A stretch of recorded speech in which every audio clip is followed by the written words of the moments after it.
大家好，我是小颖。秋天要多吃红薯，今天分享一个非常好吃又美容养颜的做法。首先准备2个红薯，先去皮。我们选红薯的时候要选这种黄心的，这样的比较甜。然后去头去尾，再切成薄片。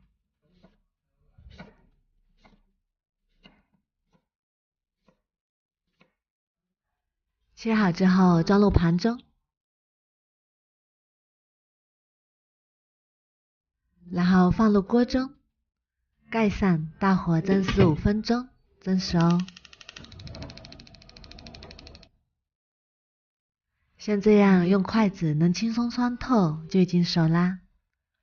然后把它取出来，装入大一点的碗中，再用勺子压成红薯泥，压成这种比较细腻的状态就可以啦。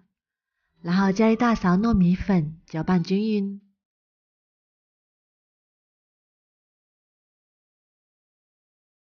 这样感觉太稀了，再加1勺糯米粉，然后继续搅拌均匀。如果觉得太干，可以加适量的清水，搅拌至像这种不太粘手的状态就可以啦。然后用手捏成面团，因为糯米粉比较柔软，把它捏成团就可以，像这种不软不硬的状态就可以。然后取1小块面团，用手捏一捏，再把它搓成圆溜溜的小丸子，像这样就可以啦。做好之后装入盘中，表面上撒点干糯米粉，防止粘黏。我们一次可以多做一点，吃不完可以放入保鲜袋里，然后放冰箱里冷冻起来，放半年也不会坏。吃的时候不用解冻，锅中倒入1大碗清水，然后大火烧开。水开之后下入红薯丸子，用铲子轻轻搅动一下，防止糊锅底。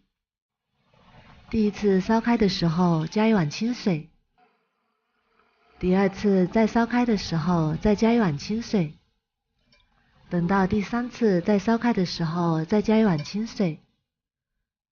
煮至丸子全部飘上来，这个时候基本上已经熟啦。再把它捞出来过一下凉水。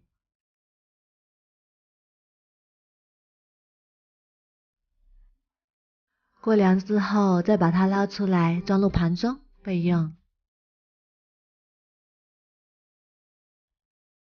然后锅中再加入1小碗清水，再加入2块老红糖，开中小火煮至红糖完全融化，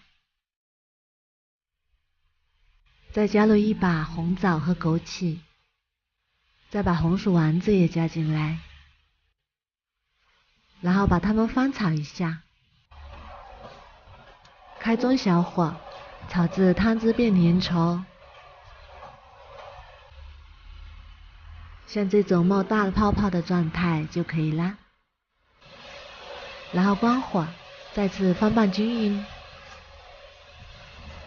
香甜软糯的红薯丸子就做好啦。然后把它盛出来装入盘中。这样做的红薯丸子非常的软糯香甜，表面上裹着老红糖，非常的香甜可口，再撒点熟芝麻点缀就更香了。红薯学会这样做，补气补血又美容养颜。看一下，非常的软糯，放凉了之后更加的劲道好吃。红薯这样做营养不流失，一家老小都可以吃。如果你也喜欢，赶紧收藏起来试试吧。我每天都会更新不一样的美食视频，如果喜欢我的视频就关注我吧，谢谢您的支持。